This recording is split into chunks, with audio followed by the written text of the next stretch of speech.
नमस्कार, मी Kamakshi Barve, Barva skin therapy कडून. आजच्या बोलबर्वाच्या भागामध्ये आपण अजून एका इंटरेस्टिंग व्यक्तिमत्वाला भेटणार आहोत, जी आहे एक धडाडीची मुलगी, धडाडीची कार्यकर्ती आणि स्वतः बरोबरच लोकांच्यासाठी धडपड करणारी एक मुलगी, अमृता करवंदे. 2 वर्षाची मुलगी जिला 1.5 ते 2 वर्षाची मुलगी जिला गोव्यातल्या एका अनाथालयामध्ये दाखल करण्यात आलं.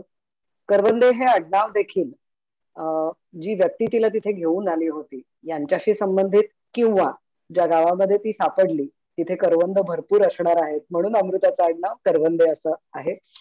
MA इकॉनॉमिक्स पूर्ण केलेलं आहे. MBA HR मध्ये सध्या ती शिक्षण पुढचं घेते आहे. आणि याच बरोबर अनाथांच्या साठीचा जो एक हक्काचा लढा ती लढते आहे, तो कसा, हे आपण तिच्याशीच गप्पा मारून जाणून घ्यायचा प्रयत्न करूया. अमृता, वेलकम टू बोल बर्वा. बोल बर्वाच्या आजच्या भागामध्ये तुझं मनपूर्वक स्वागत आहे.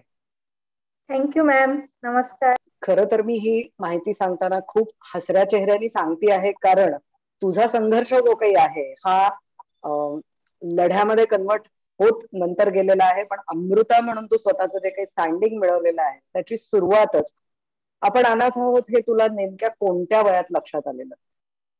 अर्थातच मी जेव्हा संस्थेत होते लहानपणापासून आपल्याला बालवयात समजत नाही, पण एक सर्टन एज असतं की 7वी 8वी 9वी 10वी मध्ये साधारण आपल्याला कळायला लागतं की आपण कोण आहोत, आपले आई वडील काय करतात किंवा काय. तर त्यावेळेस माझा एक प्रसंग आहे संस्थेमधला की सर्व मुलं सुट्टीला घरी जायचे आणि त्यावेळेस मला घ्यायला कोणीच यायचं नाही. मग मी एकटी असायचे. मग माझ्या मनात आलेले प्रश्न, त्या प्रश्नांनीच मला उत्तर दिलं की नाही, आता तुला मम्मी पप्पा नाहीयेत, पण तुला जे काही आहे तुझं ते इथलं स्थान आहे. तर त्यांना तू ह्यांनाच मम्मी पप्पा म्हणून तुला इथे राहायचं आहे. आणि एक साधारण एक समज येत राहते ना, आपण म्हणतो की मुलीला समज लवकर येते, तर ती त्या हेतूने मला ती समज येत गेली आणि मला समजायला लागलं की त्या पिरियड मध्ये की यार आपण एकटे आहोत आणि आपल्याला आता एकटाच संघर्ष करायचा आहे पुढे. या फील्डमध्ये काही वर्ष मी देखील काम केलेलं असल्यामुळे मला या गोष्टीची कल्पना आहे की 18 वर्ष पूर्ण झाल्यानंतर आपण जसे भारताचे स्वतंत्र नागरिक होतो तसं अनाथ मुलांना कोणत्याही सेवाभावी संस्थेमध्ये वयाची 18 वर्ष पूर्ण झाल्यानंतर राहता येत नाही. मग तुझ्या आयुष्याचा प्रवास 18 वर्षाची पूर्ण झाल्यानंतर तिथपर्यंत तर तो संस्थेमध्ये झालेला आहे. बरोबर. त्याच्या पुढचा जो तुझा प्रवास आहे तो नेमका आहे तरी कसा?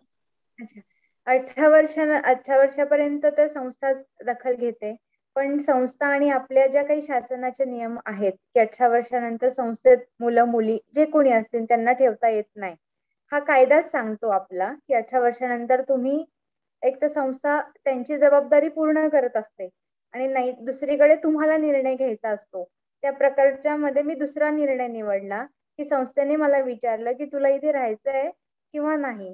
तर मुळात 18 वर्ष मला पूर्ण झाले होते, त्याच्यामुळे मी तिथे राहू शकत नव्हते. म्हणून मी 18 वर्ष पूर्ण झाल्यामुळे मी संस्था सोडली. संस्था सोडणे हा माझा निर्णय होता. संस्था सोडल्यावर जे काही मला अनुभव आलेत, म्हणजे परत एकदा मी अनाथ झाले आणि हे पूर्णपणे अनाथ झाले. कधी? कारण संस्थेत असताना कोणाचा तरी आधार होता. मी 4 भिंतीच्या आत जगत होते. पण जेव्हा मी बाहेर पडले संस्थेच्या, तेव्हा माझ्या पुढे फक्त रस्ता आणि वरती आभाळ असंच एक होतं. अंधारमय होतं पूर्ण आयुष्य माझं आणि मला माहितही नव्हतं की पुढे माझं काय होणार आहे, कसं होणार आहे. त्याचबरोबर मी भरपूर म्हणजे मला खूप म्हणजे कसं भरून आलं ऍक्च्युली सांगताना की मी खूप खूप गोष्टींना सामोरे गेले ह्या कमी वयामध्ये. आणि मला असं वाटलं की यार आपलं कुणीतरी नाहीये का, किंवा कुणीतरी असायला हवं होतं. आज मला काढलंय इथून, मी कुठे जाऊ, कोणाकडे जाऊ, असंख्य प्रश्न निर्माण होते. त्यात मी मुलगी होते, कवड्या वयात, मला काही समजत नव्हतं, काहीच नव्हतं. मग माझा प्रवास सुरू झाला की आपल्याला नेमकं करायचंय काय, तुला शिकायचंय, तुला लग्न नाही करायचं, लग्न करून तू 4 चौकटीत नाही राहू शकणार, तुला नेमकं शिक्षण घ्यायचंय की तुला ह्या नियमांच्या बंधनात अडकायचंय. तर मी ठरवलं की नाही, मला शिक्षण घेऊन स्वतःच्या पायावर उभं राहून काहीतरी स्वतःचं अस्तित्व निर्माण करायचंय. मग मी तो संघर्ष सुरू केला माझा. मग त्यासाठी मला रेल्वे स्टेशनवर राहण्याचा वेळ आली, कधी धुणी भांडी करण्याची वेळ आली, कधी मी कोणाकडे राहून त्यांचे घरकाम केलं, कधी मी केअरटेकर म्हणून राहिले. आणि जेव्हा मी गोव्यात राहिले सुरुवातीला, त्यावेळेस मला अनिताताई शिर्वे त्यांनी मदत केली. संस्थेच्या लोकांनी त्यांनी सुरुवातीला मला बेड रिडन पेशंट कडे पाठवलं.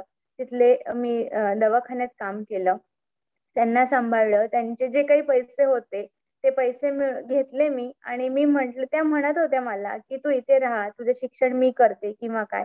पण शेवटी माझ्या मनात ती भीतीच होती, कारण त्या संस्थेच्याच होत्या. आणि पुढे जाऊन माझं परत जर त्यांनी लग्नाचाच विषय काढला तर मी ते सगळं, खूप भयानक परिस्थिती होती. म्हणून मी म्हटलं की नाही, मला आता पुण्यालाच जायचंय. मी, कारण माझं 8वी ते 10वी शिक्षण हे पुण्यात सेवा सदन मध्ये झालं होतं. मला संस्थेनेच तिथे शिकवलं होतं. आणि मग मी तिथून मी म्हटलं की नाही, मला पुण्यालाच जायचं. थोडंफार ते वेळ होतं की पुण्यातच काहीतरी होऊ शकतं आपलं. म्हणून मी ते पैसे घेतले, त्यांनीही थोडी आर्थिक मदत केली त्यावेळेस, आणि तिकीट काढलं, बसमध्ये बसले आणि पुण्याला आले. पुण्याला आल्यावर माझ्या संपर्कात कोणीही नव्हतं. अक्षरशः मी रेल्वे स्टेशनवर राहिले. एकच ड्रेस होता माझ्या अंगावर आणि एक ड्रेस माझ्या बॅगेत होता. पण काय म्हणतात ना की नशीब कधी कधी साथ देत नाही. तर अशा वेळेस काय झालं, माझ्याकडे जे पैसे होते आणि जे कपडे होते, ती बॅग माझी चोरीला गेली. त्याच्यामुळे मी पूर्णपणे परत शून्य झाले. आणि माझ्याकडे जे काही पैसे होते ते अक्षरशः कोणालाच म्हणजे काही मागू शकत नव्हते की मला मदत करा किंवा काय. कारण समाज हा वेगवेगळ्या दृष्टिकोनातनं बघतो. जर एक मुलगी आहे, चांगली आहे, तर तिचा गैरफायदा घेतला जातो आणि तिला मदतही केली जाते, सहानुभूतीने जवळ घेतलं जातं. पण अशामध्ये मी त्यावेळेस खूप रेल्वे स्टेशनवर राहिले, तिथली स्वच्छता केली किंवा काय. तेव्हा माझ्या मनात आलं की आपली एक मैत्रीण राहते इथे, सई नावाची, तिला आपण फोन करू. मग तिला मी कॉइन बॉक्स वरनं फोन केला. आणि त्याच्यानंतर मला समजलं की ती आली मला घ्यायला. तिने खूप घरी नेलं, तिने तिच्या घरी ठेवलं मला, आणि तिने मला मदतही केली. पण त्यावेळेसची परिस्थिती अशी होती की मी नुकतीच 10वी झाली होती. माझ्याकडे ना जॉब होता, ना कोणत्या गोष्टी मी करू शकत होते. फक्त मी घरकाम किंवा इतर छोट्या छोट्या गोष्टी असतील त्या मी करू शकत होते. मग असं जॉब करून शिक्षण घेणं फारच कठीण होतं त्या काळामध्ये. आणि त्याही काळात पुण्यात राहणं म्हणजे खूप कठीण परिस्थिती. तिने आणि मी शोधलं होतं की रूम रेंट काय असेल, मेसचा रेट काय असेल, किंवा जॉब असेल मिळेल का नाही. त्यावेळेस मला जॉबही कोणी दिला नाही त्या काळामध्ये. म्हणून मग असा सगळा संघर्ष करत करत मी म्हटलं की आता काय करू. शेवटी मी एक तळाश्रीचे सर होते, रणजित सर म्हणून, त्यांना फोन करून पाहिला. मग त्यांनी मला सहकार्य केलं. आणि त्यावेळेस त्यांनी माझ्या आयुष्याला यू टर्न दिला आणि मला नगरमध्ये स्थायिक केलं. नगरमध्ये ते मला घेऊन गेले. त्यांनी मला रात्र शाळेत प्रवेश घेऊन दिला आणि सकाळी जॉब करण्याचा मला हे जॉईन करून दिलं जॉब करण्यासंदर्भामध्ये. तर मी मेडिकलमध्ये, मेडिकल स्टोअर, किराणा स्टोअर, मोबाईल स्टोअर, कॅफेज मध्ये, वेगवेगळ्या ठिकाणी मी आयडियाज, मोबाईल शॉपिंग मध्ये, खूप ठिकाणी मी वेगवेगळे जॉब करत करत माझं शिक्षण पूर्ण केलं. रात्र शाळा करून सकाळी जॉब करून मी शिक्षण पूर्ण केलं. आणि ते शिक्षण करत असताना मला असंख्य अडचणी आल्या. जसं की आपण घरात बघतो की आपल्या मुलीला आपण फी भरायला पैसे आहेत का, तुला खाऊला पैसे आहेत का, या सगळ्या गोष्टींचा आपण विचार करतो. एक पॅरेंट्स म्हणून सगळे घरचे बघत असतात किंवा काळजी करत असतात. तसं माझ्या बाबतीत कोणीच नव्हतं. मला पूर्ण ऑल अँड सोल मलाच सर्व करायचं होतं, की माझा डिसिजन्स पण मला घ्यायचे होते. कुठे खर्च करायचे, पैसे मुळात नव्हतेच. पॉकेट मनी हा खूप दूरचा विषय झाला. तर मुळात फी भरायला, पुस्तकं घ्यायला आणि कपडे घ्यायलाच इथपासून सगळा संघर्ष होता माझा. आणि किराणा स्टोअर मध्ये काय, मिळून मिळून तुम्हाला 800 रुपये किंवा 1000 रुपये मिळतात. आणि मला कागदपत्र नव्हते, त्याच्यामुळे ऍडमिशन घ्यायला फक्त दाखला होता शाळेचा. तो शाळेच्या दाखल्यावरच मी पुढचं ऍडमिशन घेत गेले. आणि त्याच्यावर मला प्रत्येक वेळी कागदपत्राची अडचण येत गेली की तुमचं आयडेंटिटी काय आहे, तुमचं जात आहे का, जात असेल तर तुम्हाला थोडं बेनिफिट मिळतं, ते नसेल तर तुम्हाला ओपनची फी भरावी लागते. तर अशा प्रकारे मला खूप संघर्ष करावा लागला शिक्षण घेताना पण. आणि त्या ह्यातनच मी संघर्ष करत करत मी माझं शिक्षणही पूर्ण केलं आणि आज ह्या स्टेजवर आहे. या सगळ्या प्रसंगामधून जाताना शिक्षण पूर्ण करण्याचं जे काही ध्येय तू समोर ठेवलं होतंस, मला वाटतं त्यांनीच तुझ्या आयुष्याला आकार मिळण्यासाठी मदत नक्की केलेली आहे. कारण खूपदा आपण असं पाहतो की अं, शिक्षण जर अर्धवट राहिलं ना, तर आयुष्याला कुठल्याच प्रकारची ना गती मिळते, ना काही एखादी गोष्ट आपल्याला साध्य करणं शक्य होतं. अं, बरोबर. सांगशील तुझ्या आयुष्याचा संघर्ष तर मोठा आहे, पण मुलगी म्हणून तुला कोणत्या वेगळ्या प्रसंगांना सामोरं जायला लागलंय का? हो, नक्कीच. जेव्हा आपण म्हणतो ना, की संस्थेमध्ये मी मुलगी म्हणून दाखल झाले आणि त्याच वेळेस कसं झालं, की माझा एक लहान भाऊ पण माझ्यासोबत दाखल झाला. परंतु तो मुलगा असल्यामुळे त्याला लवकर अडॉप्ट केलं गेलं. म्हणजे थोडक्यात फॉस्टर केअर म्हणू किंवा हो. प्रोसेसला दिलं गेलं. पण मी 18 वर्षाची होईपर्यंत मी माझ्या संस्थेतच वाढले. पण मला मुलगी म्हणून कोणी स्वीकारलं नाही. तो एक प्रसंग आणि दुसरा म्हणजे असं झालं, की मी जशी कळती झाले. मला जसं मी प्रायव्हेट सेक्शनला जॉब करत गेले, तिथेही मला वेगवेगळ्या प्रकारचे वाईट अनुभव आले. कोणाला जेव्हा मी खरी स्टोरी सांगायची माझ्या आयुष्याची, की मी अनाथ आहे, तर माझा गैरफायदा घेतला जायचा, की माझी शिफ्ट बदलली जायची जॉबची किंवा मला म्हणजे वेगळ्या पद्धतीने ट्रीट केलं जायचं. अशाही प्रकारचे खूप वाईट अनुभव आले. म्हणून मी त्याच्यानंतर असं ठरवलं, की आपण स्वतःची आयडेंटिटी लपून जगायचं समाजामध्ये. खरं कोणाला सांगायचं नाही. कारण ती भीती बसलेली असते. ह्या अनुभवातनं मी गेलेले होते. हम्म. त्याच्यामुळे मला रेल्वे स्टेशनवरचा पण एक अनुभव होता, की माझी बॅग तर चोरीला गेलीच होती. पण त्याच्यानंतर दुसऱ्या दिवशी एक भयंकर म्हणजे मी थंडीत कुडकुडत बसले होते. माझ्याकडे ना कपडे होते, ना शाल होती, ना काहीच नाही. अक्षरशः एक ओढणी होती, पातळ ड्रेस होता अंगावर. त्याने खूप थंडी वाजत होती मला आणि तेच तिथून 2-4 मुलं आले होते आणि त्यांनी ते ओढण्याचा प्रयत्न केला होता. पण मी खूप धीट असल्यामुळं किंवा मी एक खमकी असल्यामुळं किंवा माझं एक बोलणं खूप असं आक्रोश असल्यामुळे त्यांनी कदाचित ते खूप म्हणजे मी त्यापासून वाचले आणि स्वतःलाही वाचवलं. मग तेव्हा माझ्या मनात असं आलं, की नाही अमृता, आता रडायचं नाही, आता लढायचं. त्या प्रसंगातनं मी शिकले आणि माझ्या आयुष्याची जर्नी प्रत्येक वळणावर माझी नवीन जर्नी मी सुरू केली. मुलगी म्हणून काही वेगळ्या प्रसंगांना सामोरं जायला लागलं का हे विचारताना खरं तर हा प्रश्न रिलेव्हंट नाही आहे. मुलगी त्यातून एकटी, आणि जसं तू म्हणतेस तसं की जर तुमची खरी आयडेंटिटी तुम्ही सांगितली तर मग या प्रसंगांना जोर येतो अजून. पण हो. तू खरंच खमकी आहेस आणि तू लढू शकलीस म्हणून या प्रसंगातून तुला बाहेर येणं कदाचित शक्य झालं असेल. मला एक गोष्ट सांगशील अमृता, आपण अनाथ आहोत हे मान्य करून पुढे चालायला लागल्यानंतर अनाथांसाठीच काही काम करावं हे डोक्यात तुझ्या का आलं? कसं आहे मॅडम, की मुळात आपण ते संघर्षमय जीवन जगलेलो आहोत. त्यातूनही आपण एक स्त्री आहोत आणि माझ्यासारख्या असंख्य मुली असतील, मुलं असतील. हे मी बघितलंय कॉलेजला जाताना डेली रुटीन लाईफमध्ये आणि जसं-जसं मी कॉलेजच्या वयात अभ्यास करत गेले, वेगवेगळे विषय वाचत गेले, त्यावेळेस मला कळायला लागलं, की समाजामध्ये किती अनेक लोकांना किती संकट आहेत, किती प्रॉब्लेम्स आहेत. त्यात स्त्रियांना किती वेगळी वागणूक दिली जाते. आज आपण म्हणतो की 21सावं शतक आहे. पण तरीही आपण खेडेगावात गेलो तर आज तीच प्रथा, परंपरा सगळ्या गोष्टी आपण बघतोय की चालत आहे रीतिरिवाजप्रमाणे. परंपरेनुसार ह्या गोष्टी सुरूच आहेत. त्यात काही अजून बदल नाही. पण हे जेव्हा मी कॉलेज लाईफमध्ये जेव्हा जायला लागले आणि मला समजायला लागलं, की अरे यार, हे आपला असा भेदभाव होतोय आणि मग आपल्यासाठी तरतूद का नाहीये? त्याचबरोबर मी स्पर्धा परीक्षेचा अभ्यास करत होते. त्यात मी घटना वाचत होते. राज्यघटना, पॉलिटी हा विषय होताच. सगळे विषय एक समाजसेवा म्हणजे सोशिओलॉजी, समाजशास्त्र, इकॉनॉमिक्स हे सगळे जिओग्राफिकली आपण इतिहास बघतो. तर मी एक चांगलं उदाहरण दिलं याच्यामध्ये, की कृष्ण पण हा एक ऑर्फन मध्येच गणला गेला होता आणि नंतर त्याचा सांभाळ केला यशोदाने. त्याच्यानंतर मग मी ते पण खूप म्हणजे माझ्या लाईफमध्ये मी पाहिलेलं आहे ह्या गोष्टी सगळ्या आणि मला तेव्हा सुचलं, की नाही, ह्या समाज घटकासाठी कदाचित आंबेडकर साहेबांनी त्यावेळेस आमची प्रतिनिधी कोणी नसेल म्हणून कदाचित माझ्या हातनं करायची असेल ही गोष्ट कदाचित. तर मग ह्याच्यामध्ये कायद्याच्या साच्यात कसं बसवता येईल आपल्याला आणि कशा ह्या गोष्टी करता येईल हा मी अभ्यास तेव्हापासून सुरू केला. हे विचार माझ्या मनात कॉलेजच्या अभ्यासात डेली रुटीन पासून माझ्या मनात यायला लागले आणि माझ्या एक मनात विचार झाला की नाही, आपण वंचितांसाठी, बहुजनांसाठी आरक्षण आहे. त्याच्यानंतर तृतीयपंथीयांसाठी सुद्धा एक शासनाची काहीतरी पॉलिसी आहे. पण अनाथ हा घटक असा आहे की मला स्वतःला जर काही करायचं असेल तर मी कुठे जाऊ, कोणाला विचारू? त्यांच्यासाठी एक काहीतरी पॉलिसी असली पाहिजे ना. मग शासनाकडे गेले तर त्यांच्याकडे काहीच पॉलिसी नाहीये, कॉलेजमध्ये गेले तर त्यांच्याकडे काहीच पॉलिसी नाहीये. मग ती पॉलिसी आपल्यालाच करावी लागेल. तर त्यासाठी आधीची काही हिस्ट्री आहे का, इतर राज्यांची काही हिस्ट्री आहे का, की आपल्या कायद्यामध्ये काही आहे का, ह्या सगळ्या गोष्टी मी बघत अभ्यास करत करत माझ्या डोक्यात असं आलं की नाही, आपल्याला ह्या गोष्टी ठामपणे पॉलिसी बनवावी लागेल. आपल्यालाच काहीतरी हातानं पुढाकार घेऊन ह्या घटकासाठी काही काम करावं लागेल. तसं तर संस्था आणि आश्रम हे भरपूर आहेत.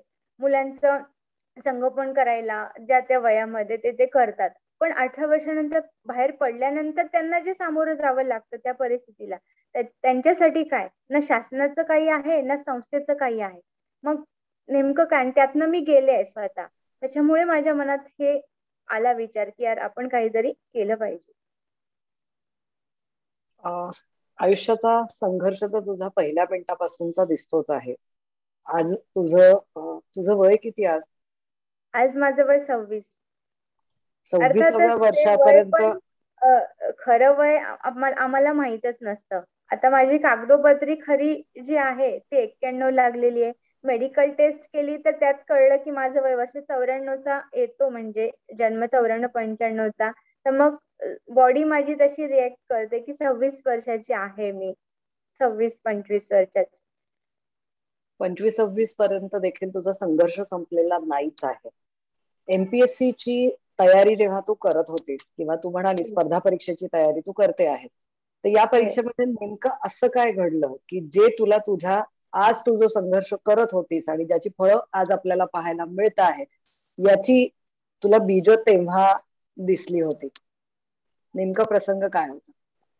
अर्थातच तेव्हा माझं कसं आयुष्य सुरू होतं की मी नोकरी करून अभ्यास करायचे आणि माझं शिक्षणही सुरू असायचं. त्यावेळेस माझं MA इकॉनॉमिक्स फर्स्ट इयर सुरू होतं आणि माझा संघर्षही सुरूच होता की मी पूर्णपणे सेटल नव्हते. मी कमवा शिकवा ह्या योजनेअंतर्गतच मी अभ्यास करायचे आणि शिक्षण माझं सुरू असायचं. तर त्याच वेळेस मी विद्यापीठमध्ये जायचे, पुणे विद्यापीठमध्ये अभ्यासाला. काही मित्रमैत्रिणींचे जुने पुस्तकं त्यांच्यावरच त्यांच्याशी मैत्री करून त्यांचा हा पूर्ण म्हणजे काय दिनक्रम असतो काय हे सांभाळून ह्या सगळ्या गोष्टी करून मी त्यांच्याशी चर्चा करायची की मला पण ह्या गोष्टी करायच्या आहेत किंवा मलाही पुढे अधिकारी व्हायचं असेल तर मला काय केलं पाहिजे किंवा काय. मग ते मला समजून सांगायचे की हे बघ अमृता, ह्या अशा अशा गोष्टी आहेत, फॅक्च्युअल कन्सेप्ट अँड रिअलिटी. आणि ते मला समजून सांगायचे की तुझं आयुष्य आणि हे असं असं दोन गोष्टी आहेत. तुला विचार करायचे की तुला नेमकं काय करायचं. मग मी त्यांना बोलताना सहज बोलून गेले की नाही, मी जॉब करते आणि मी असं असं हे करायचं ठरवलेलं आहे. मग ते म्हटलं ठीक आहे, आम्ही तुला सांगतो सगळं समजून काय. मग माझ्या मित्रमैत्रिणी, मला तेव्हा MPSCचं अजिबात कोचिंग कुठे नव्हतं, गायडन्स कुठेही कोणाचाही नव्हता, काहीच नव्हतं. मी फक्त जे मित्रांनी सांगितलेलं आहे त्यावेळेस विद्यापीठमध्ये त्या साच्यावर मी अभ्यास केला आणि मी MPSCची PSI-ST असिस्टंटची जी पूर्व परीक्षा असते त्यात मी उत्तीर्ण झाले. त्याच्यामध्ये महिलांचा जो कट ऑफ असतो त्यात त्यांचा 35 लागला होता, मला 39 मार्क होते, क्या त्यांच्यापेक्षा बात आहे. 4 मार्क जास्त. आणि MPSC मध्ये कसं पॉईंट शून्य जरी असेल, 0.25 0.75 ह्याला ही व्हॅल्यू खूप आहे. तर त्याच्यापेक्षा मला किती पटीने चांगले मार्क होते. 35 आणि 39 जवळजवळ मी 40च्या घरात होते. आणि त्याचबरोबर माझा निकाल फिक्स आला, मी पूर्व परीक्षा पास झाले हे मला समजलं. आन्सर की चेक केली, सर्व गोष्टी मी सिस्टमॅटिक केल्या. आणि जेव्हा फायनल लिस्ट लागली त्याच्यामध्ये माझं नावच नव्हतं. पण नाव नव्हतं तर मग मला तेव्हाच मी सगळ्यांना विचारलं की मला 39 मार्क आहेत आणि माझं पूर्व परीक्षेमध्ये नाव कसं काय नाही आहे. तर मग तिथे मला टेक्निकल अडचण अशी आली की तिथे मी नॉन क्रिमिलियरला नो केलं होतं. माझ्याकडे नाहीये म्हणून मी प्रामाणिकपणे नो केलं. पण प्रामाणिकपणा मला तिथे नडला की मी तो माझ्या पायावर धोंडा मारून घेतला असं वाटतं त्यावेळेस विचार केला तर. पण ते एक चांगलं झाली गोष्ट की मी स्वतःशी प्रामाणिक आहे आणि आपण कोणाची फसवणूक नाही करत ह्याची मला पहिल्यापासूनच कल्पना होती. पण मी जेव्हा आयोगाची चौकशी केली तर त्यांनी मला तिथे सांगितलं की मॅम, तुमचा जो कट ऑफ आहे हा महिलातनं तुम्ही बसता, पण तुमच्याकडे नॉन क्रिमिलियर तुम्ही नो केलं, तुमच्याकडे जातीचा उल्लेख नाहीये. मी म्हंटल मी अनाथ आहे, मी कुठून आणू हे प्रमाणपत्र, माझ्याकडे नाहीयेत म्हंटल, मी दुसऱ्यांच्या आयडेंटिटीवर जगतीये आणि हे ज्या काही गोष्टी आहेत हे दोन माझ्याकडे येऊच शकत नाही. आणि उद्या जर मी हे कुठून काढलेही तरी माझी उद्या चौकशी झाली तर मी पण त्याच्यात गोत्यात येईल आणि संस्थाही गोत्यात येईल. त्याच्यामुळे हे असे चुकीचे कागदपत्र काढण्यापेक्षा मी प्रामाणिकपणे तिथे नो केलं. म्हणून मग ते म्हटले की ठीक आहे, ह्याच्यासाठी तुम्ही अर्ज करा, पण आमच्याकडे सध्या तरी आम्ही काही करू शकत नाही. तुम्हाला ह्याच्या खाली शासनावर किंवा मग गव्हर्नमेंटचे रिलेटेड तुम्हाला ह्या गोष्टी विचारपूस करावी लागेल. त्यांच्याकडनं आम्हाला जर आलं काही रेफरन्स तुमच्याबद्दल तर आम्ही तुम्हाला मुख्य परीक्षेला बसण्याची संधी देऊ. मग माझा पूर्ण पत्रव्यवहार सुरू झाला तेव्हापासून. माझा रिझल्ट आला, मग माझा पत्रव्यवहार सुरू झाला आयोगाशी आणि शासनाशी. मग हे कुणीही माझी दखल घेतली नाही सुरुवातीला, ना शासनाने घेतली ना आयोगाने घेतली. मग मी ठरवलं, मी आणि माझे फ्रेंड सर्कल टीमने ठरवलं की आपण मीडियामध्ये जाऊ. मीडियात हो. गेले पहिल्यांदा. हो, सकाळमध्ये गेले. मग मी मीडिया समोर बोलले, त्यांना जाऊन सांगितलं की असा असा विषय आहे माझा आणि असं असं माझ्या बाबतीत झालेलं आहे. तर ते म्हणे म्हणजे की तू बोल. चांगले मार्क पडून सुद्धा केवळ तुझा म्हणजे तुझी पर्सनल बॅकग्राऊंड जी आहे याच्यामध्ये तू जातीचा दाखला देऊ शकत नव्हतीस किंवा creamy non layer non criminal. Creamy layer हो हे जे काही हो. अर्ज करावे लागतात हे तू देऊ शकत नव्हतीस म्हणून केवळ तुला एमपीएससीच्या मुख्य परीक्षेला बसता आलं नाही. आलं नाही. हो. ओके. आणि मग तेव्हापासून माझा एक समजलं की आपल्या बाबतीत असं होऊ शकतं. तर आपल्यापेक्षा असंख्य मुली आहेत, मुलं आहेत, ते तर त्यांना तर ते खूप घाबरतात. मुळात अनाथ हा घटक असा आहे की तो खूप वंचित घटक आहे. तो समाजाच्या प्रवाहात यायला सुद्धा खूप घाबरतो, जसं की स्वतःची आयडेंटिटी लपून जगतो किंवा काय. मग ह्यांच्याबद्दल किंवा ह्या सिस्टीमच्या विरोधात किती दिवस गप्प बसायचं. आणि शेवटी कोणालाही वाटतं की आपल्या पोटाचा प्रश्न आहे, आपल्या पोटावर पाय पडत असेल तर कोणीही आवाज उठवेलच ना. तर मी तो विचार केला की शेवटी माझ्या भाकरीचा प्रश्न आहे, मला तर कोणी सांभाळणार नाहीये आयुष्यभर, मला तर कोणी नाहीये ना.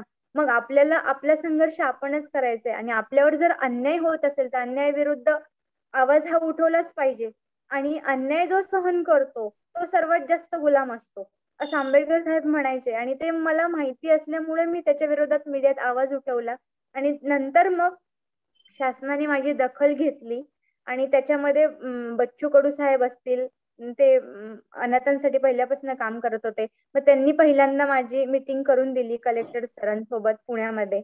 तर मग कलेक्टर साहेबांना मी विनंती केली की सर माझी अशी अशी फाईल आहे, माझं ह्यामध्ये असं असं झालेलं आहे. ते म्हणे की बेटा तू तो खूप हा नवीन मुद्दा आहे, हे मी तुझी फाईल देतो सही करून, पण हे तुलाच त्याचा पाठपुरावा करावा लागेल. कारण का, हे शासन स्तरावर होणारी गोष्ट आहे. प्रशासनात आपण करू, पण शासनाच्या जेव्हा पॉलिसी येतील तेव्हा आम्ही त्याच्यावर ते राबवण्याचं काम करू. तर मग मी म्हंटल सर पुढे काय करावं. मग म्हणे तुला डायरेक्ट मुख्यमंत्र्यांना भेटावं लागेल. मग अर्थातच त्यांना भेटायचं म्हणजे काही एवढं सोपं नाहीये. त्यात मी एकटी, माझे मित्र मैत्रिणी, आम्हाला कोण विचारणार, आमची आयडेंटिटी पण नाही. आज तुम्हाला मंत्रालयात जायचं म्हणजे इतका संघर्ष करावा लागतो की तिथे पास काढण्यापासून, हे तर मला नंतर कळलं की तिथे पास असतो, तिथे जायला खूप हे असतं. मी पहिल्यांदा माझ्या आयुष्यात मंत्रालय तेव्हा पाहिलं 2017-18 साली. आणि तिथनं खरी पॉलिसी आपली सुरू होते किंवा का. मग तेव्हा मला तिथे प्रेसच्या माध्यमातून, आमचे राहुल कांबळे सर आहेत त्यांच्या माध्यमातून मला त्यावेळेसचे मुख्यमंत्री फडणवीस साहेब आणि त्यांचे ओएसडी होते श्रीकांत भारतीय सर, त्यांचा संपर्क मला मिळाला. मी त्यांच्याशी संपर्क साधला. त्यांनी मला तातडीने मुंबईला बोलून घेतलं त्यावेळेस आणि माझा प्रश्न समजून घेतला आणि त्यांनी माझी फाईल वाचली. आणि तात्काळ त्यावेळेस फडणवीस साहेब मुख्यमंत्री असल्यामुळे त्यांनीच माझी भेट घालून घेतली. आणि फडणवीस साहेब मुख्यमंत्री त्यांनी इतकं अत्यंत संवेदनशीलपणे हा मुद्दा ऐकून घेतला, समजून घेतला. कारण का ते पण एका मुलीचे वडील आहेत, सो मी एक मुलगी आहे. त्याच्यामुळे हे कळलं की त्यांना की अरे नाही, हे काहीतरी नवीन मुद्दा आहे. 70 वर्षामध्ये आज कोणीच ह्या घटकाचा विचार केला नसेल का. आणि हे असं त्यांनी माझ्यासाठी त्यावेळेस खूप प्रयत्न केले, आयोगाशी संपर्क साधला का. पण प्रॉब्लेम असा होता की पॉलिसीज नसल्यामुळे कोणालाच काही करता आलं नाही. त्यावेळेस अनफॉर्च्युनेटली माझ्यावर अन्याय झाला. पण ह्या अन्यायामुळे एक वेगळं वळण गेलं की त्या निमित्ताने अनाथ हा घटक समाजामध्ये आला. आणि त्यावेळेस सरकारमध्ये पण चर्चेला गेला तो. आणि मग त्याच्यानुसार हे असं ठरलं की नाही, या घटकासाठी पर्टिक्युलर काहीतरी केलं पाहिजे, त्यांना हक्काचं दिलं पाहिजे. आणि त्याच वेळेस फडणवीस साहेबांनी संपूर्ण हिवाळी अधिवेशनमध्ये 2 एप्रिल 2018 संपूर्ण महाराष्ट्रामध्ये अनाथांना संपूर्ण शिक्षण आणि शासकीय नोकरीत आणि सगळीकडे 1% आरक्षण दिलं गेलं. थँक्यू. तुझं अभिनंदन एवढ्यासाठी करायला हवं आहे की या गोष्टीचा तुला स्वतःला कदाचित कुठलाही फायदा होणार नाही आहे हे माहीत असताना सुद्धा, कारण तेव्हा तुझी एमपीएससी ची परीक्षा तर बुडालेली होतीच, म्हणजे होतीच. पूर्ण हो. परीक्षा तुला मिळाली होती, त्याच्यामध्ये तू मार्कही चांगले मिळवले होते. पण हो. मुख्य परीक्षेच्या आधी या सगळ्या प्रश्नांशी भांडताना तुझी मुख्य परीक्षा तर बुडालेली होती. हो. पण हो. तू असा विचार, म्हणजे स्वार्थी विचार जो केला जातो, यार मला नाही मिळत मग मी बाकीच्यांच्यासाठी कशाला करायला जाऊ, असा हो. विचार न करता तू ह्या प्रश्नाला लावून धरलंस, भांडत राहिलीस. मला सांगशील, कोणत्याही प्रकारचा आधार नसताना अनाथांचं आरक्षण हा एक मुद्दा सातत्याने मांडून आरक्षण मिळवण्यासाठी तुझी काही धडपड केली आहे, आणि आज हो. त्याचा जो काही परिपाक आपल्याला बघायला मिळतो आहे, म्हणजे 1% आरक्षण जे मिळालं आहे, याच्यातून पुढे काय घडणार आहे हे सांगू शकशील? अर्थातच ताई, आपण म्हणतो की आपण स्वतः समाजात जगतो आणि जसं आपल्याला कळतं तर आपण समाजाचं देणंही लागतो. काही जरी आज आपण आपल्याला भक्कम सपोर्ट नसेल किंवा काय, पण समाजच आपला आपला मानून आपण समाजासाठी काहीतरी देणं लागतो, ह्या भावनेने मी तो लढा लढत राहिले आणि अर्थात तो मी पुढेही लढतीये, अजून कंटिन्यू करतेय. तर त्याच्यामध्ये विषय असा आला की ठीक आहे, माझं तर झालंच नाहीये, पण इतर लोक, इथून पुढचे जे येणारी पिढी आहे त्यांच्यासाठी ही पॉलिसी लागू असायला हवी. त्यांना तरी कुठेतरी हक्काचे ह्या गोष्टी मिळतील आणि त्या अनुषंगाने मी हे प्रयत्न केले आणि तसं मला त्या गोष्टीमध्ये सातत्याने त्याच्यामध्ये पाठपुरावाही केला मी. आणि पाठपुरावा करून मला कळलं की काय त्रुटी आहेत शासनाच्या ह्याच्यामध्ये, काय त्रुटी आहेत. मग महिला बाल विकास संदर्भामध्ये असतील, जीएडी असे विविध त्याच्या संदर्भात जे काही डिपार्टमेंट असतील त्यांच्याशी मी चर्चा करत होते सातत्याने. आणि मुख्यमंत्री साहेब, ओएसडी त्यांचे साहेब, त्यांचे पीए सर्वजण माझ्या संपर्कात असल्यामुळे मला ती गोष्ट करायला खूप इझिली गेलं आणि त्यांचा भक्कम सपोर्ट होता. त्याच्यामुळे त्या वरच्या लेवलला ह्या गोष्टी करणं अत्यंत खूप अवघड असते परिस्थिती. पण मी काहीतरी नवीन करू इच्छिते आणि सर्वात इम्पॉर्टंट माझ्याकडे त्याचा अभ्यास होता. त्यांना ह्या गोष्टी नवीन होत्या पण माझ्याकडे त्याचा अभ्यास होता आणि मुळात मीच अनाथ घटक असल्यामुळे, मी त्या परिस्थितीतनं गेल्यामुळे मी तिथे काहीतरी करू शकते. त्या पॉलिसीज काहीतरी 18 मुद्दे जे मी काही मांडले त्याच्यामध्ये जे काही बेसिक नीड्स असतात मुलांच्या, ते मी तिथे मांडले आणि ते करू शकत होते. म्हणून त्यांनी मला एवढा सपोर्ट करून हे जो काही संघर्ष आहे माझा तो मी तिथे करू शकले असं मला वाटतं. म्हणजे कित्येकदा असं असतं की सरकार दरबारी तुम्ही एखादा प्रश्न घेऊन जाता, पण त्या मुद्द्याला जर आधार नसेल, बेस नसेल कुठला, तर तुमच्याकडे लक्ष दिलं जात नाही. पण तुझ्या मुद्द्यांना आधारही होता आणि तू त्या परिस्थितीला स्वतः सामोरी गेलेली असल्यामुळे मला वाटतं तुझा अभ्यास या बाबतीतला पक्का होता. हो. जसं आपण म्हणतो की एखादी गोष्ट आपण करायची ठरवल्यानंतर डिटर्मिनेशन जेव्हा तुमचं त्या बाबतीत पक्क असतं, तेव्हा तुम्ही ती गोष्ट पुढे घेऊन जाऊ शकता, त्याचा तड लावू शकता, धसास लावायचा प्रयत्न आपण करतो असं जे म्हणतो, तर ते तुला करता आलं. आता हे प्रयत्न करत असताना सगळेच काय तुला फॉर असतील असं नक्की नाही आहे. नाही. हो. सगळ्याच गोष्टी जर सुरळीत मिळाल्या तर आयुष्य तितकंसं गंमतशीर पण राहत नाही. तर हे बरोबर. प्रयत्न करताना तुला कोणत्या प्रकारच्या विरोधाला सामोरं जायला लागलं का, आणि हा विरोध मोडून काढण्यासाठी तू कोणत्या प्रकारची मानसिक तयारी केली? कारण सगळ्यात महत्वाची गोष्ट असते ती मानसिक ताकदीची असते. काही वेळेला आर्थिक ताकद कमी जरी पडली तरी मानसिक ताकदीवरती गोष्टी निभावून नेता येतात, आणि तुझा संघर्ष जो आहे हा आर्थिक पेक्षा मानसिक ताकदीचा जास्ती आहे असं मला वाटतं. सो काय कशा प्रकारचा हा विरोध मोडून काढताना तुला काय करावं लागतं नक्की? अर्थात आपण बघतो मॅडम, समाजामध्ये आरक्षण मिळवायचं असेल तर आज आपण उदाहरण मराठ्यांचं आरक्षण, आज असंख्य मोर्चे निघाले त्यांचं आरक्षण मिळवताना, पण शेवटी त्यांना ते मिळालं नाही. पण मी एकटी, हा लढा जो आहे तो एकटीचा नव्हताच, सर्वांनी मिळून ह्या लढ्याला पाठिंबा देण्यासारखी गोष्ट होती. अर्थात माझे मित्र, माझी टीम त्यावेळेस माझ्या सोबत होती आणि त्यावेळेस आम्ही सर्वांनी, माझ्याकडे म्हणजे माझे मित्र मैत्रिणी, कोणी कायद्यात पारंगत असेल, कोणी कॉम्प्युटरमध्ये असेल, कोणी बोलण्यात असेल, कोणी पत्रव्यवहार करण्यात असेल, कोणाला शासनाच्या काही पॉलिसीज माहिती असतील, कोणाचं वाचन, अशी माझ्याकडे भक्कम टीम होती. त्यामुळे ती मी फाईल, पत्रव्यवहार आणि ते खरं तर करू शकले आणि ते केल्यामुळे, त्यांचा सपोर्ट असल्यामुळे मी हे करू शकले. आणि ते सपोर्ट, ते काम करत असताना मला इतरही लोक म्हणायचे की तू एकटी आहेस, तू एवढ्या जणांनी आम्ही एवढे संघर्ष केला, त्यातनं आपल्याला काही उत्पन्न मिळेलच, ते काही पॉझिटिव्हली घेतीलच असं नाहीये, पण प्रयत्न करून बघायला काय जातं. तर मी त्याच्यावर हेच म्हटलं की हो, प्रयत्नच करून बघायचे आपल्याला. तर प्रयत्न न कर, तिथे हार न मानता, आज आपण इथे हार मानलो तर पुढे पण आपल्याला हारच मानावी लागेल आणि असंच गप्प बसून आपल्याला आपल्यावरचा अन्याय सहन करावा लागेल. त्यापेक्षा आपण आताच भक्कमपणे आवाज उठवला तर त्याला कुठेतरी एक चांगलं वळण मिळेल, त्याचा कोणीतरी विचार करतील, शासन स्तरावर ऍटलिस्ट विचार तरी होईल. पण त्याही वेळेस असं म्हणतात ना की आपल्याकडे स्त्री परंपरा म्हणजे पुरुषवादी आहे आपण, आपली संस्कृती. त्याही वेळेस मला खूप जणांनी कॉलेजमध्ये मित्र मैत्रिणी म्हणा, अगं काय हे तुझ्या डोक्यात असं अभ्यास सोडून हे काय करते तू, अशा गोष्टी भरपूर मला म्हटले. मी म्हंटल नाही, म्हणे आपण काही चळवळीतले आहोत का की चळवळ उभी करायची असं काही. मी म्हंटल चळवळ तर उभी केलेलीच आहे आपण, फक्त आपल्याला हळूहळू समाजाला आपल्या सोबत जोडलं पाहिजे आणि समाजाने आपल्याला स्वीकारलं पाहिजे, हेच एक उद्दिष्ट आहे. आणि शासन स्तरावर आपण काहीतरी केलं पाहिजे. जे काही होईल चळवळीतनच होत असतं आणि क्रांती ही नेहमी हळूहळू त्याची सुरुवात असते, पण बदल एकदम होत असतो असं मला वाटतं. बरोबर आहे, तुझी मांडलीच आहे की सगळेच जण मदतीला उभे राहतील असंही नाही, विरोध करणाऱ्यांची संख्या ही प्रचंड असते. प्रचंड पण मला असते. मला तुझ्या सगळ्या, तू ज्यांना टीम म्हणतीयस त्या टीमचं मला कौतुक करायची खरोखर इच्छा होते आहे की एक आपल्या बरोबरच शिकणारी मुलगी जिची बॅकग्राऊंड आपल्याला माहित आहे आणि ती काहीतरी धडपड करायचा प्रयत्न करती आहे, तर त्याला पॉझिटिव्ह मदत आपल्याला कशी करता येईल या हिशोबाने त्या मुलांनी काम केलं आहे. सगळी मुलं आमच्यासाठी अननोन आहेत. चेहरा म्हणून तू जेव्हा समोर येते आहेस तेव्हा तुझे जे घटक आहेत, जसं तू म्हणाली, कोणाला कायद्याचं ज्ञान होतं, कोणाला पत्रव्यवहाराचं ज्ञान होतं, या सगळ्या मुलांच्या टीमला खरंच मनापासून मी त्यांचं अभिनंदन करू इच्छिते की तुम्ही सेल्फलेस ज्याला आपण म्हणतो, त्यांना त्याच्यातून काहीही मिळणार नव्हतं. नव्हतं, हो, संघर्ष अर्थातच. बरोबर आहे, संघर्ष हो, तुझा होता.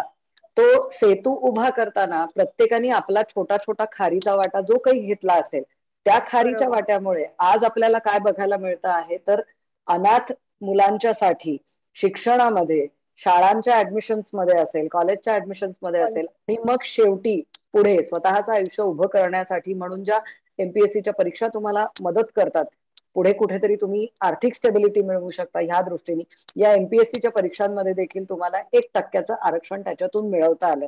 या सगळ्या मुलांसाठी मुलांना मनपूर्वक मी धन्यवाद देऊ इच्छिते की तुम्ही तुमच्या कुठल्याही फायद्याची गोष्ट न बघता या संघर्षामध्ये तुम्ही अमृताची मदत केली, तिच्या मागे उभे राहिलात, त्याबद्दल तुम्हाला सगळ्यांना थँक्यू.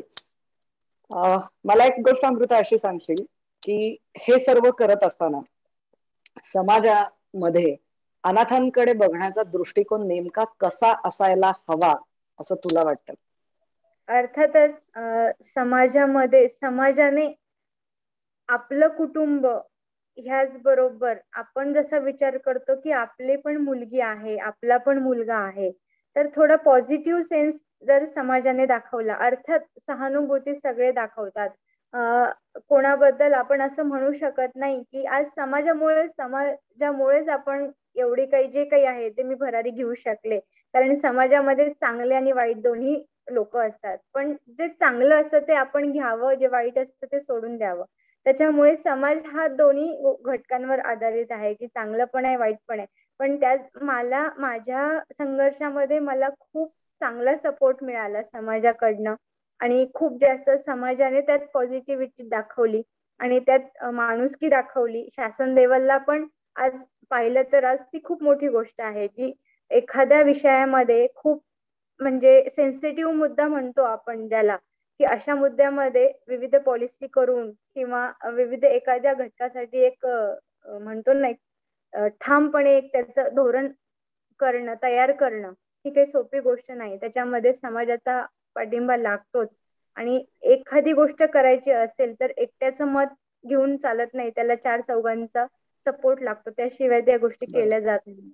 तर समाजाने कसं आहे थोडंसं पॉझिटिव्हिटी ह्याच्यामध्ये दाखवलं आणि अनाथांच्या बाबतीत जे काही पुढच्या पॉलिसीज असतील त्याच्यामध्ये जर विविध त्यांच्यासाठी योजना झाल्या किंवा काही झालं तर त्यांच्या परीने शिक्षणासाठी किंवा इतर गोष्टींसाठी जर त्यांना काही करता आलं, त्याच्यामध्ये सहभाग घेता आला, तर समाजाने नक्कीच त्याच्यात सहभाग घ्यावा, त्यांच्यासाठी काहीतरी करावं, जेणेकरून हा जो वंचित घटक आहे तो पुढे येईल, शिक्षणाच्या बाबतीत ते स्वावलंबी होतील, त्यांचं आयुष्यही मार्गी लागेल चांगल्या प्रकारे, असं मला वाटतं. खूप छान सांगितलंस की शासनाबरोबरच समाज म्हणजे जो काही आपण समाजातले घटक म्हणून अनाथांच्यासाठी जर खरंच आपण काही करू शकणार असलो तर अमृताकडे मदतीची वेगवेगळी काही विचार तिच्याकडे असू शकतात. तुम्ही तिला जरूर संपर्क करू शकता. आपली मुलाखत संपताना अमृताचा नंबर शेवटी येणार आहेच. तिने केलेल्या कामाच्या काही लिंक्सही आपण बघू शकणार आहोत. पण जर तुम्हाला डायरेक्टली खरंच काही मदत करण्याची इच्छा असेल, तुम्ही प्रशासनात काम करत असाल, तुम्ही जसं अमृताने सांगितलं की तुम्हाला कायद्याचं ज्ञान असेल, तर तुम्ही जरूर तिला याबाबतीत मदत करू शकता. मला अमृता एक गोष्ट सांगशील की खूप छोट्या वयात काही खूप गोष्टी तू पाहिलेल्या आहेस. तुझ्या आयुष्याची प्रेरणा नेमकी कोणती आहे? अर्थातच माझ्या आयुष्याची प्रेरणा, मला तर नकळत वयात मला काही कळतही नव्हतं त्यावेळेस. तर मी माझ्या अनुभवातनच मी माझी प्रेरणा घेत गेले आणि अनुभवच माझा प्रेरणा होती. आणि मला त्या संदर्भात एक आठवतं की माझी प्रेरणा म्हणजे मी जेव्हा रेल्वे स्टेशनवर राहिले आणि एक वेळ अशी आली होती की तुम्ही समजू शकता की एक मी मुलगी म्हणून माझ्यासमोर कोणीच नसेल आणि माझं काही अस्तित्वच नसेल, की मला फॅमिली नाहीये आणि त्या डिप्रेशन मध्ये आजकालचा वर्ड डिप्रेशन आहे. त्यावेळेस माझी मानसिक स्थिती अजिबात म्हणजे खूप माझं मानसिक खच्चीकरण झालं होतं, की ह्या असं म्हणता येईल की आई वडील नाही, मित्रमैत्रीण नाही आणि काही खायला नाही, प्यायला नाही. त्या अवस्थेमध्ये माझ्या मनात असा विचार आला, की अरे आपल्या ह्या जगात कोणीच नाहीये. मग आपल्या जगून तरी काय करणार ना आपण? जगून काय? आपला उपयोगच नाहीये. त्याच वेळेस मी रेल्वे स्टेशनवर जगत असताना तिथे सकाळची वेळ होती. सगळेजण लगबग लगबग गर्दी सगळं. त्याच गर्दीमध्ये मला एक दोन अपंग कुटुंब दिसलं. कदाचित बहीण भाऊ असावे किंवा नवरा बायको असतील ते. तर त्यांना डोळे नव्हते, हात नव्हते आणि एकाला तर पूर्ण काहीच नव्हतं. म्हणजे अक्षरशः दोन्ही पाय नव्हते. ते असे घसरत चालले होते आणि ते खेळणी विकून स्वतःचं पोट भरत होते. मी त्यांच्याकडनं ही प्रेरणा घेतली, की अरे बापरे! आपल्याला तर देवाने धडधाकट शरीर दिलेलं आहे. पण ते ते त्यांना काही नसताना जगतायत, ते झगडतायत ना, आनंदाने जगतायत, स्वतःचं आयुष्य पोट भरतायत. काम करून पोट भरतायत. असं नाहीये की चोरीमारी करतायत आणि पोट भरतायत. मग मी ह्या गोष्टी तेव्हा माझ्या मनात विचार आले, की अरे यार, आपण असं आपल्याला तर फक्त काम कष्ट करायचे आहेत ना. आपल्याला थोडी कुठे काही हे करायचं. मग आपण जीव का द्यायचा? चला आपण कष्ट करायची तयारी दाखवू आणि आपलं आयुष्य पुढे चालूच ठेवू. असं मी त्यावेळेस त्यांच्याकडनं प्रेरणा घेतली. कोण कुठल्या रूपामध्ये तुम्हाला प्रेरणा देऊन जाईल हे खरंच आपल्याला सांगता नाही येत. जसं तुला त्यांच्याकडे बघून प्रेरणा मिळाली, तसे मला वाटतं तुझ्याकडून प्रेरणा घेणारे सुद्धा खूप लोक असतील जे पुढे येतील आणि तू ज्याच्यासाठी झगडलीस त्या 1% आरक्षणाचा फायदा देखील घेतील, त्यांना देखील मिळेल तो फायदा. तू त्या एज बार मध्ये बसतीयस की नाही, पुन्हा परीक्षा देणार आहेस की नाही, हे मला खरंच आता नाही माहिती. पण जर तू ही परीक्षा पुन्हा ट्राय करणार असलीस तर तुला ऑल द बेस्ट. नवीन काहीतरी करायचा प्रयत्न कर. तुझ्यासारखे अधिकारी प्रशासनामध्ये जर आले तर ते खूप काही वेगळा बदल घडवून आणू शकतात. नक्की या गोष्टीचा विचार कर. मला एक गोष्ट सांगशील, थँक्यू. आतापर्यंत तर तू संघर्ष केलेला आहेसच, यापुढेही हो, संघर्ष हा असणार आहे. अर्थात. मग मार्ग कोणता आणि वाटचाल कशा पद्धतीने करायची, काही ठरवलं आहेस? येस, नक्कीच. संघर्ष हा व्यक्तीला कोणत्याच चुकलेला नसतो. फक्त हा संघर्षाची जे पैलू असतात ते वेगवेगळे असतात. कोणाच्या आयुष्यामध्ये पहिल्यापासून जन्मताच संघर्ष असतो, तो शेवटपर्यंत राहतो. कधी-कधी काही प्रमाणात सुख येतं, काही प्रमाणात दुःख. हे जीवन आहे, त्याच्यामुळे हे आयुष्य असंच आहे. पण आपण स्वतः मी अधिकारी झाले, तर माझ्या डोक्यामध्ये ह्याच गोष्टी आहे. मी परीक्षा त्याचे प्रयत्न करतेय आणि देतेय मी परीक्षा. तर मी अधिकारी झाले आणि हा संघर्ष थोडाफार संपेल असं मला वाटतं, की जेव्हा मी स्वतःच्या पायावर उभी राहील. निदान कोणाकडनं मदत मिळायची किंवा कोणाकडनं आपण जे अपेक्षा करतो की मला मित्रमैत्रिणींनी हे करावं ते करावं, तर ह्या गोष्टीमध्ये कसं होतं की आपण स्वतः कमवायला लागल्यावर थोडी स्टेबिलिटी येते आणि आपण स्वावलंबी होतो. आपले निर्णय अजून आपण चांगल्या प्रकारे प्रमाणे आपण घेऊ शकू. आणि असं मला वाटतं की ज्या वेळेस मला काही नसताना मी एवढं करू शकले, तर आज मी थोडीशी स्टेबल झाल्यावर मी खूप काही करू शकेन. आणि ज्यावेळेस मी सिस्टीम मध्ये यायचा विचार करते, तर मी सिस्टीमच्या चौकटीत राहून नक्कीच माझ्यासारख्या वंचित घटकांचा आणि समाजातील इतरही वंचित घटकांसाठी मी नक्कीच माझ्या परीने काही ना काही करण्याचा मी निश्चित प्रयत्न करेन. खूप छान अमृता, तुझा विचार खूप चांगला आहे की मला एक प्रकारची स्टेबिलिटी नसताना सुद्धा मी धडपड करू शकले आहे. मग स्टेबिलिटी मिळाली तर मला अजून काही चांगलं करता येणं शक्य आहे. तुझ्या ह्या उत्तम मानसिक बैठकीसाठी तुला खरंच परमेश्वर खूप काही चांगलं देव. बर्वाच्या या प्लॅटफॉर्मवरती तू जेव्हा आली आहेस तेव्हा मला वाटतं जे सगळे अननोन लोक आज बर्वाची मुलाखत बघत असतील यांचे सगळ्यांचे आशीर्वाद देखील तुझ्या मागे नक्की उभे राहणार आहेत की जे तुला तुझा संघर्ष असाच पुढे कंटिन्यू करण्यासाठी कुठून तरी मागून सावकाश का होईना एक पाठिंबा देत राहतील. आमचा तर पाठिंबा तुला नक्की आहेच. कारण एक सिक्रेटची जी गोष्ट आहे की तू बर्वाशी कशी कनेक्टेड आहेस हे मला वाटतं बर्वाच्या लोकांना ऐकायला जरूर आवडेल. तूच सांगितलंस तर खूप आनंद होईल आम्हाला या गोष्टीचा. अर्थात अर्थात.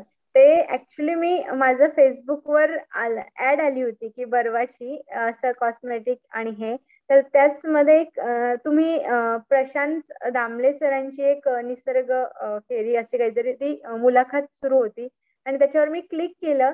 तेव्हा मला समजलं की अरे यार, हे असं असं मी पाहिलेलं आहे जर्नी आणि हे माझ्याशी रिलेटेड आहे.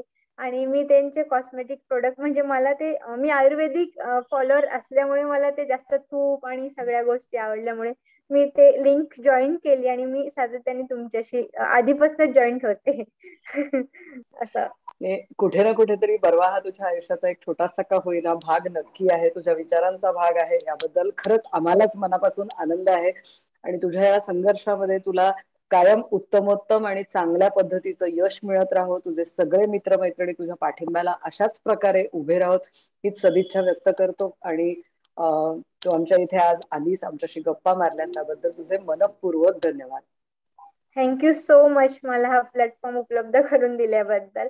माझ्याही भावना तुम्ही समजून घेतल्या आणि त्याबद्दल खूप खूप मी आभारी आहे. Thank you so much. थँक्यू.